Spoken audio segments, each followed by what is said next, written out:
Amsterdam Kitchen. Hello, that was Katie Koss and Girl You Did Good. And that's a nice song to start because we're here with Tasty Talks and Manasa Khani. Girl, you did good. Thank you. Thanks for having me. Yeah, cool. So if you're listening live, listeners, we're just at the start of April and you are fresh off having done a kind of special campaign with the Tasty Talks, aren't you? Yes, that's right. So we're going to talk a little bit about that. It was celebrating local women in food.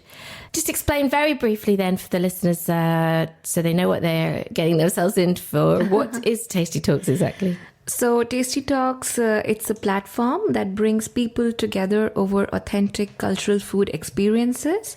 Essentially, the concept is that you can go to someone's home to have an authentic cultural cuisine with the host. So, for example, I'm Indian. I can create an event with the Tasty Talks platform in which I curate a menu that I would like to showcase and want the locals to taste. Then they sign up for the event and then they come. Similarly, a Turkish person can do that, or a Lebanese person can do that. So in all, this platform allows for a lot of authentic cultural cuisines to come all at one platform. And Amsterdam, being such a melting pot of cultures, allows for a great exchange of food knowledge and culture. So I would say, yes, we do serve food from different cultures, but we also facilitate a safe space for people to create friendships and relationships. And, for a lot of internationals, it's a great way for mingling with each other and getting to know each other. So it's a combination of social, Yes. of learning, discovery, and even though we're in Amsterdam, it's that taste of other cultures from, Yeah, that's all right. over You the said world. learning, and Yeah. interestingly, actually, a lot of people ask us for cooking workshops. So we organize a lot of cooking workshops as well. Yeah. So we have done so many cooking workshops in the last 4 years. And the whole of COVID was all about online cooking workshops, actually. And in fact, a lot of corporates also now reach out to us because they want to learn a certain cuisine. Yeah. So it's a great way, actually, for people to learn about different cultures without really traveling to that country and learning it from the best, from a native person, I feel. Yeah. Yeah. And remind everyone, how long have you been doing this, Manasi? I incorporated the company in 2019, March. So it's been 4 years. Yeah, wow. Yeah. And the scale of that, I think you've covered like 100, at least 100 events. Is that right? 400 events. 400 in that Yes. time, yes. Part of your campaign in March was celebrating local women in food. So over the whole month, what was that? Every day? Yes, Yeah. exactly. So we're talking about 30 local women in Yes. food, Yes. at least. And I think there's not a shortage. She could even do more because there's, there are amazing people doing great things. But it is about discovery. So I know some of the names that you covered in your campaign, but really not all of them. So listeners, stay with us and you will discover more local women doing great things in food, from catering to courses and all sorts of other things, running a shop. I can't wait to find out more because I haven't really delved into it properly myself. So I want to hear all about it and what you've learned from doing the campaign. I'm excited too. Yeah. So Manasi, why did you do this campaign in March, this celebrating local women in food? As a business, I've always been conscious of the fact that I want to do something special for Women's Day every year. And that's why in the first year when I had completed 100 events of Tasty Talks, I decided to do a very special event with 6 women coming together and doing a 6-course meal. Ooh, and yeah. we had about 50 to 60 people for that event, which is bigger than what we usually do our events because they're at home. They are mostly up to 10 people, not more than that. Right. And then during COVID, I did an online campaign. And this year, actually, particularly, I wasn't very sure what I want to do. And it took me a long time to decide what I really want to do. But then in the end of Feb, I was like, okay, let's do this. I want to challenge myself and feature one woman every day in the field of food in the Netherlands who's, making the lives of people really beautiful over here. Yeah. And at the same time, creating her own identity. Because you know what? It's more than just featuring a food business. It's about the identity of women in the field of food. Yes. Traditionally, if you see, most of the celebrated chefs in the world are males. So true, isn't Yeah. it? Yes. But what is interesting is that at home, it's the women who cook for the families, and it's actually the mothers and the grandmothers whose recipes and cooking that we really remember. So it's actually always very interesting and surprising for me to see that how is it that something that is that comes so naturally to women, and women have an expertise in it, they haven't been able to reach to that level where men are in this field. And of course, it's got a lot to do with patriarchy. So this was my way of, celebrating women. I actually intend to do something special every year. So it started as a campaign, but now I think I can make something bigger with it as well, because with every woman entrepreneur or woman in food business or woman chef that I spoke to through the campaign, every conversation really inspired me, and I thought that these stories need to come out. And there's a lot that's still undiscovered in Amsterdam, and especially the Tasty Talks community. For sure, I really agree with you. It's just a start, isn't it? This year, March 2023. So it's inspired you, it's not over. You can't, although it's great that you did this campaign, there's a lot of work to do. For me, I feel that the year has started now, because Jan and Feb, I was like literally cursing the weather. What is wrong with Amsterdam? I was totally the same. I was like on a go slow because, the weather. But it's true. March is Kickstarters. We're finally all started. Exactly. But then in March, when I started this campaign, I was like, oh, look at these women. Nothing can stop them. I see some women who are producing their food products day in and day out, going to the markets. The weather doesn't stop them. And I think they're real fighters, because they're taking care of their kids at home. And they're taking care of their families, and they're running this business. And being a business owner myself, I know it's not easy. So I want to do something bigger with this campaign. But before we go into the details of that, let's focus on what all businesses I actually the ones you found. The ones campaign. You found in Amsterdam. And did you have any kind of structure to it? How did you, what was the first business, you thought, where am I going to start? Or shall I have a kind of alternate them with different kinds of cuisines? Well, the good thing for me was that because I'm in the same field and my business model is such that I have to talk to so many people in the food business and do events with them, I already had a big group of women who I knew. So I just had to send them a message regarding the details of the campaign. And I actually did an Instagram video saying what I'm going to do in the March campaign, and everybody got really excited about it. So entries kept coming in. I got a lot of messages on Instagram saying that they want to be featured. So in the end, I actually had to, even if those people were not a part of the campaign, yesterday I shared a lot of stories because I didn't want them to be left out in the campaign.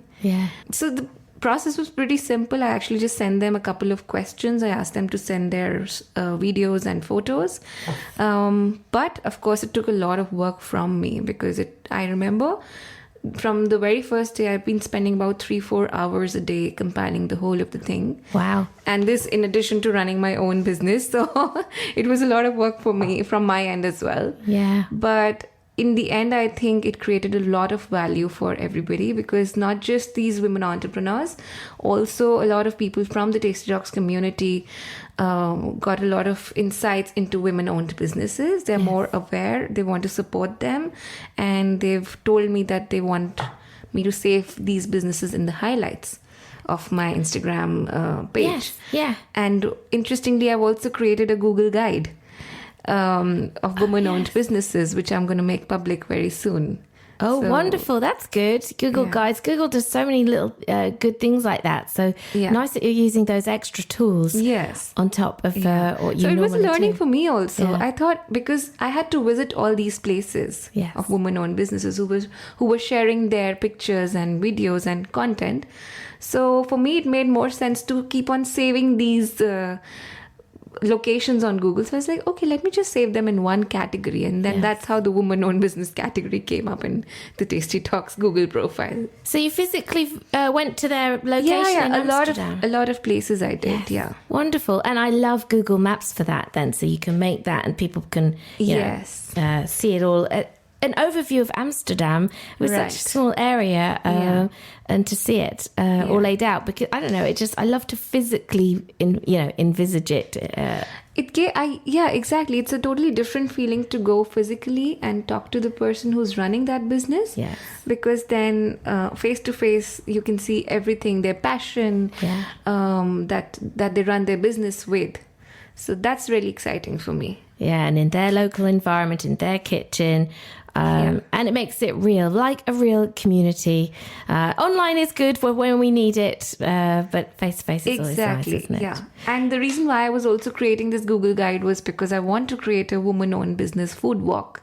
At some point. Yes. So I'm trying to figure out how to do it, because some are in the west, some are in the pipe. Yeah. So maybe we'll do a bike tour or something like that. Yeah, bike tour could do it easily in Amsterdam. Oh, I love that. I love food walks. Let's do it. Yeah. So summer we're going to do a bike tour of all the women-owned businesses. Oh, that's hot off the press, listeners. I look out for it. Manasseh's got a team building that she's been building over the years. I think there's room for more, of course. And this last month in March, it was all about celebrating local women in food.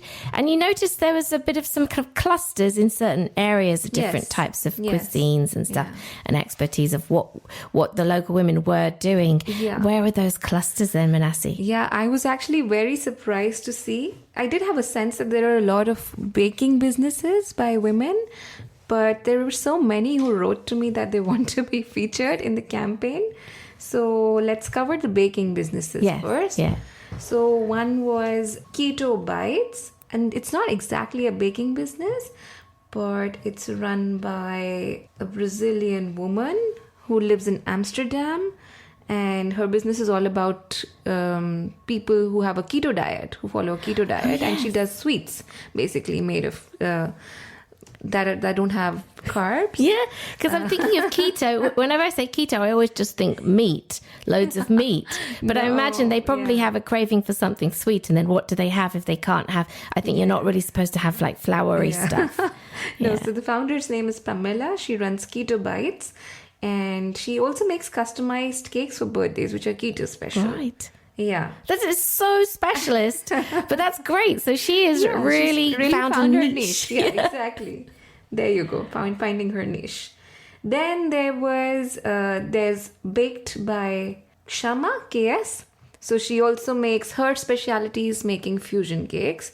So she's Indian, and what she does is that she fuses Indian sweets with desserts, with cakes. So she makes things like rasmalai cake, gulab jamun cake, or something. We have a laddu in India known as motichur laddu. So she makes a cake fusing that sweet and some flavor of cake. Wonderful. And she does that for special occasions again. Yeah. Then there is Love Cake. When I met her at the Kitchen Republic. Right, She uses the Kitchen Republic production kitchen for her cakes. And she's been running this for 16 years. And she's baked over 1,000 cakes for different occasions. And her name is Love Cake. Love Cake, yeah. Love Cake. And when I met her, she was actually making a cake for a kid's, I think it was a unicorn party. She was painting the cake with the edible colors. It was really interesting. So if you go to our Instagram, you'll be able to see what she was doing. There was one more, which was sprinkles and frosting.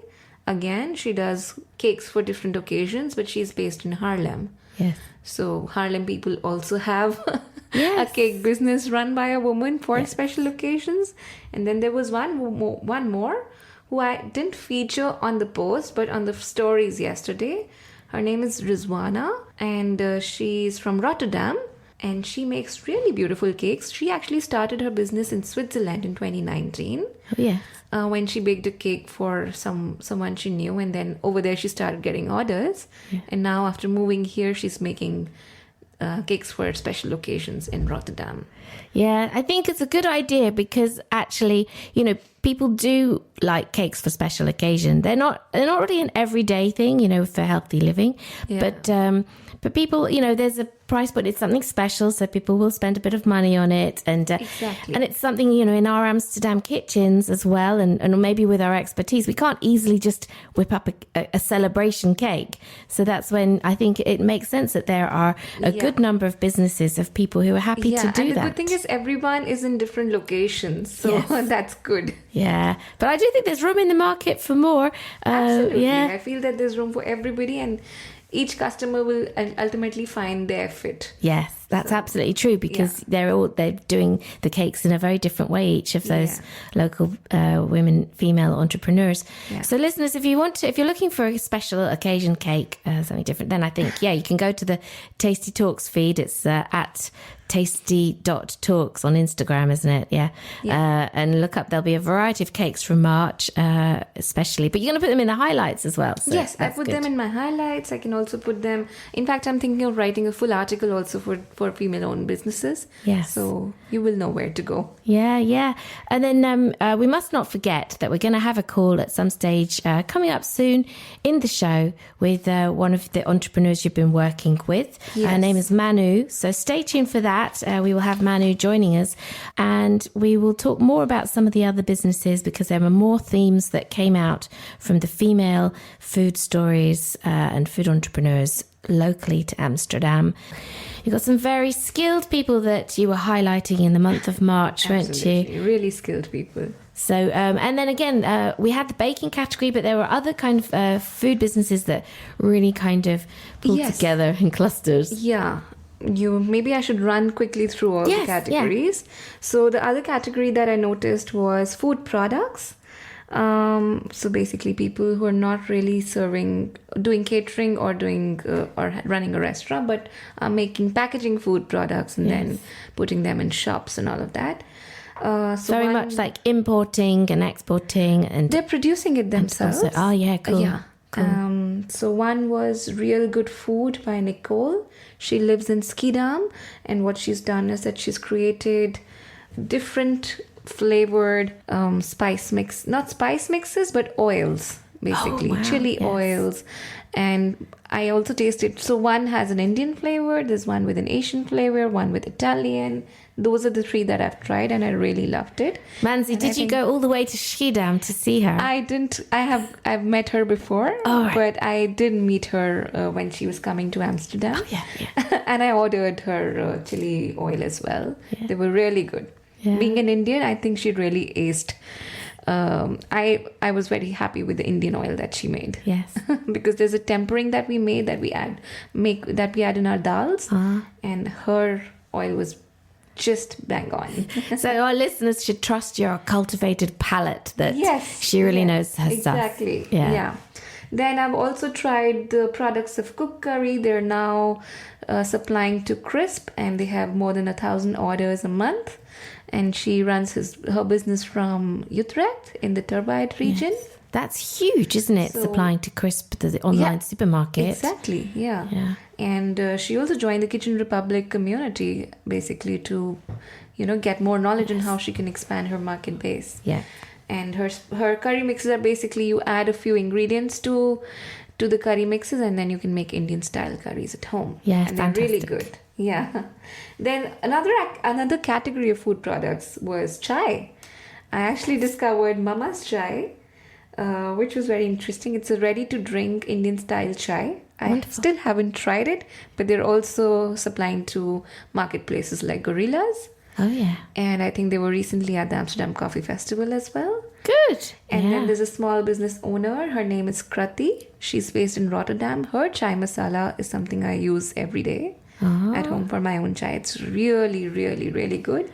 And all those people who've tasted the chai at my home, they want to order that chai masala also. Yes. It seems like that's a good market idea then. So there's enough room for more than a few entrepreneurs, and there is a demand for it. Yes. And then it's, because I guess it's a tricky thing to make yourself and nice, but you also want it in a very particular way, Exactly, yeah. And then there was a kombucha business also that was featured. It's run by Eliza. It's known as Lato Kombucha. And she does different flavored kombuchas, but her business is also very small. And she prefers to keep it this way for now. Okay, She wants to do a small business.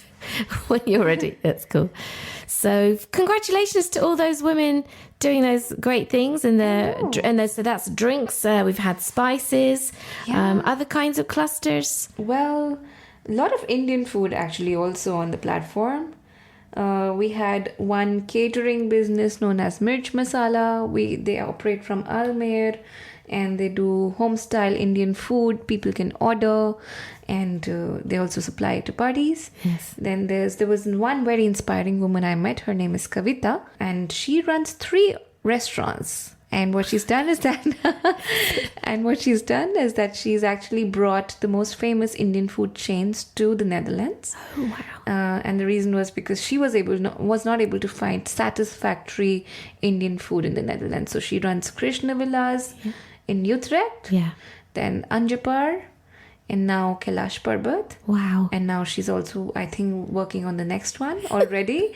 So she's one power woman, I feel. Yes, I love that as ambitions. It's possible. I actually went and met her at her restaurant, Kailash Parbat, which it's actually at the museum plain, very close to Rijksmuseum. Yeah. She was so humble. It actually didn't feel like this person she leads 3 really popular restaurants. Yeah, because you have to be, she really is then the boss of those places. And even when she's not there, she has to have the confidence that they're running well. And that takes quite a particular personality to be able to make sure they run okay, even in her absence. So wonderful. Yeah, and she's obviously doing it with partners, but I think it also takes a lot of, like, being an entrepreneur myself, I know how hard it is to find a co-founder or a partner for your business. Yeah. No, that's true. And then you also have, I believe, some kind of Italian female group, food then the Latin American group. Yes, the Italian group is, of course, you've had Chiara on your show already. Yeah, Chiara. She runs La Bottega. Yes, I really like her store. Yeah. I think she has a great selection of Sicilian products, and I'm soon going to be partnering with her as well for events. Yes. And then we have Polpetta. Oh, yes, Polpetta. Yeah. She does panzerotti. That's her main product. Yes. But she also gets cheeses and food from Puglia. Yes. She imports them. I've had her saffron before. I've had her oranges. We had delivery of loads of oranges because she said, it's just something like, she said, trust me on the taste. I've imported these oranges. Yes. And I remember right at the beginning just turning up on her doorstep in Amsterdam and coming home with a bag full of oranges from Italy. Well, it's really hard to cover all the businesses, but I'm trying my best. So, of course, one is Michaela. She's a host with Tasty Talks. Yes. And her concept actually is very interesting. So, what she's doing with Tasty Talks is that every month, she covers one region of Italy through her home dining events with Tasty Talks. Yes. So, she's already covered quite a few like Liguria, Lombardy, Trentino, Alto Adige, and then Tuscany was the last one, and we did 2 workshops already. One was Bolognese cooking workshop, and another one was a vegetarian Italian cooking workshop. And she's a scientist, so this is her side business. Yes. Yeah, it's possible. Well, we have 2 empanadas business also, which is one is run by Leticia, but hers are Chilean empanadas. Right. And one is Fabiola. She's also been with Tasty Talks since the very beginning, since 2019. And hers are Brazilian empanadas. So Fabiola has a food truck at the Albert Kuip Markt. And Leticia supplies her empanadas to the Little Plant Pantry. Ah, yes. So different, they've got different client base, one going direct to a business, one on the truck, different experiences. Yeah. I love that. Small businesses, large businesses going to supermarkets. Yeah. So those are very inspiring listeners. And then, of course, in the Latin, I forgot to cover Prof Peru, which is a Peruvian food company run by Mariela. And she has done a lot of events with Tasty Talks as well. Yeah. She's done a Peruvian high tea. She's done cooking workshops and dinners and a ceviche workshop as well with us. Yes. Yeah, well, and then the last one maybe would be, 2 more. Nanana's Kitchen and Thando Eats. My Yes. personal favorite is Thando. Right. My favorite in the sense I really find her very inspiring because her food is a work of art. Yes. So you should definitely check out her Instagram to see what kind of beautiful food she makes. And I've done a lot of events with her as well. I'm yet to do something with Yuris from Nanana's Kitchen, Right. but I've tasted her food in the past. Yes. Her speciality is Mozambican and Portuguese food. Yeah, well, I guess you've been busy, so you have to. Everyone will have to wait their turn for the collaborations. But we look forward because it sounds like just the beginning. So, listeners, you're going to have to catch up, just a taster. Do your own research as well. Follow up on this at tasty.talks on Instagram is a good place to do it. So, I think we're live with Manu. Hi. Hello. So, could you tell us, Manu, how you've been working with Mansi? Hi, Kathy. I'm Mansi. So I'm Manu. I'm from India Port. And we're joining hands with Mansi Tasty Talks and Amsterdam Bhangra to do a very festive day at India Port with lots of Indian food and Indian folk dance called Bhangra, which Mansi is going to be teaching all our guests. Cool. And India Port restaurant is over on Ouderkerk on the Amstel, just outside of Amsterdam. But I mean, you can cycle there, can't you? You can cycle here. You can get here by car. It's very convenient. There's loads of parking, and it's a beautiful scenic location on the water. So we will be doing the food, the Amritsari kulchas, very traditional Punjabi food. And Mansi is bringing the dancing bit, the fun part of the Bhangra, and teaching the workshop. And everyone that doesn't know how to do it can learn how to shake a leg on Bhangra. Well, it's a bit different then. Normally you're doing these food events. You're doing dancing now, Mansi. Yeah, that's right, because I also run Amsterdam Bhangra along with my team members. So we're combining the three together now for this event because on Baisakhi, food and dancing go together. It's the celebration of a good harvest in the state of Punjab in India. So That's the idea behind it. Yeah. But of course, it's welcome to anyone who just wants to discover this. Absolutely, yeah. It's a kind of joyful dance, isn't it? The Bhangra. Yeah. So It's really joyful and anyone can do it. And it's a good cardio also. So it's a good one to do just before eating. of which you'll be eating a lot at the India Port. Manu, so tell us a bit about the India Port, the restaurant where you'll be providing the food for this event, and you're there all the time as well. What kind of Indian restaurant have you got there over on Ouderkerk on the Amstel? So India Port is mainly North Indian food. We don't really go out and tell. We just a tandoori Indian restaurant, and my father started this in '84. So we're just carrying forward what he started, and it's mainly food that we love to eat ourselves. So the restaurant is also very homely decorated. It's, how we would be at home. The food is just that way with lots of passion and love and just good food that we like to have, and mainly what we would cook at home as well. Yeah. Well, it sounds like from 1984 you've been there, then I guess you're a bit of an institution now. Yeah. I think so. We started somewhere my father started in Utrecht. So we've been here in Ouderkerk since 2018. For the last 5 years. And there are a lot of people that do know us and do visit us. Also from Amsterdam. It's very easy to get there. And the restaurant's really nicely done. The interiors actually transport you to India. So it's an experience in itself to go to the India Port restaurant and eat there. And over on Ouderkerk on the Amstel, there's a number of food businesses along the waterside, which is really nice. Is there a nice community amongst those food entrepreneurs? Yeah, so we do join hands to organize events and do things together. And for now, we're mainly looking at making the area look beautiful for the summer and organizing it easier for all our guests to get there. Wonderful. Well, I'll definitely make sure to come and give you a visit. India Port, a great name, being by the water and stuff. So it'll be easy to find you. We'll put the link on our website. And if people miss this event on the 16th of April, do you think you'll do some more stuff together? I'm sure we'll do loads of more things together. I think we have the passion and the energy for it, so definitely. Yeah, absolutely. We're going to do that for sure. And irrespective, the food at India Port is really good. So anyone who's going to that side should go to India Port or just make a trip for the day to India Port. I think you can trust Mansi. Thank you so much for the kind words. Well, thank you for joining us, Manu, and have a wonderful event. I look forward to discovering you as well myself. Thank you so much. Thank you, Kathy. Thank you, Mansi. See you soon.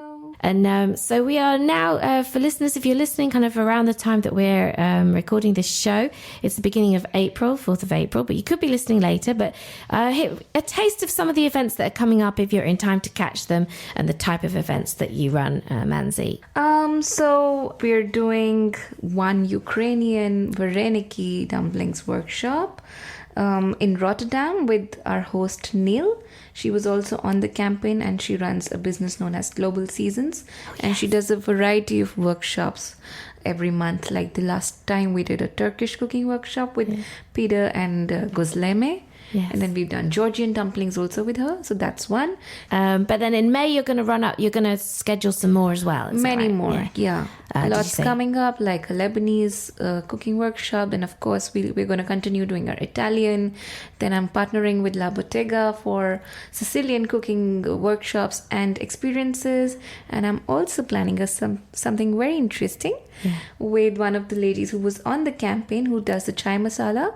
She's also a brilliant photographer. And we're planning a photo exhibition. Oh, that's new. Yes. Yes, with food as the center point. Yes. I don't want to reveal a lot, but something is on the cards. Mansi, you are always thinking of new ideas. Yes, that's my forte. Yeah. Oh, Mansi, thank you for joining us and sharing all these Thanks stories. for having me. It was such a pleasure. It was a nice recap for me also with the women's campaign. Yeah. That's true. That's true. Amsterdam Kitchen. Broadcast Amsterdam.